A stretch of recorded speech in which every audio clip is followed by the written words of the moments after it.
मैले देख्दाखेरि 7 सिट जति ल्याउला कि जस्तो लाग्छ।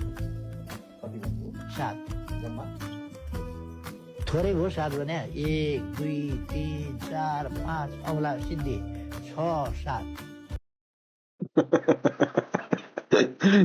भविष्यवाणी चाहिँ जोस मिल्ने नै गर्ने हो होइन, तर उल्टो भयो क्या। रासपाको 7 सिट आउँछ भनेको एमालेको 7 सिट आइदिएछ। अहिलेसम्म रासपाले 119 सिट जितिसक्यो, एमाले 7 मै अड्किरहेछ। रासपाले अझ उल्टो 17 थप्नु पर्ने भयो क्या। अब हेर न, भविष्यवाणी त ठिकै गरे हो, अलिकति उल्टो हुनु पर्ने भयो क्या त्यो चाहिँ। दुईटा थप्नुपर्छ। कम त भएन नि त। भएन कम त भएन, दुईटा होइन 17 वटा थप्नु पर्ने भयो। रासपामा चाहिँ 102 बाट अझै 17 119। अब यता त त्यही हो, 7 छ भर्खर।